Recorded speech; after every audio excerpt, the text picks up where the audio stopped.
আজকে আপনাদের সঙ্গে শেয়ার করব আমাদের মাছ বাজার। বাংলাদেশ একটি নদীমাতৃক দেশ। এদেশের নদী নালা খাল বিলে অনেক রকম ছোট মাছ পাওয়া যায়।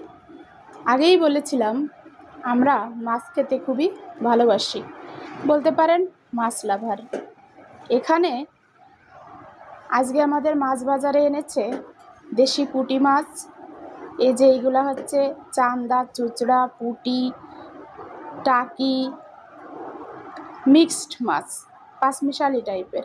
এগুলো এই যে দেশি পুঁটি, এগুলো মলা মাছ, একেবারে টাটকা। এগুলো হচ্ছে গলদা চিংড়ি, এগুলো বাইন মাছ। এই যে এগুলো হচ্ছে তারা বাইন বলে, আমাদের যশোরের আঞ্চলিক ভাষায় তারা বাইন বলে। যে পুঁটি মাছগুলো একেবারেই তরতাজা, অনেক বড় বড়। এই যে গলদা চিংড়ি, এটা বাইন, একেবারে সতেজ এবং তরতাজা। আমাদের বাসায় এভাবেই অনেকগুলা মাছ একসঙ্গে আনা হয়, তারপরে কেটে কুটে ফ্রিজে রেখে দিই। কিছু টাটকা টাটকা রান্না করি, খেতে খুবই মজা লাগে। বেশিরভাগ রান্নায় আমরা ছোটো মাছই ব্যবহার করে থাকি। চাষের মাছ আমাদের বাসায় তেমন একটা খাওয়া হয় না বললেই চলে। এই যে এগুলো আরও বেশি ছোট, এগুলো দিয়ে শাক রান্না করে এবং পেঁয়াজ মরিচ দিয়ে ভাজি করে খেতে অনেক মজা লাগবে।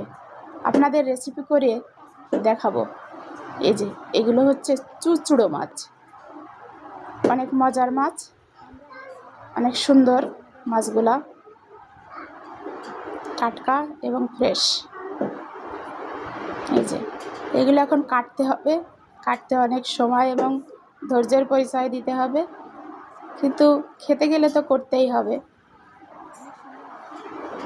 যে আমার হাজব্যান্ড বাইন মাছ খেতে খুবই পছন্দ করে, আর মেয়ে হচ্ছে চিংড়ি মাছ খেতে পছন্দ করে, আর আমার হচ্ছে এই ছোটো মাছগুলো বেশি পছন্দ, চুচড়ো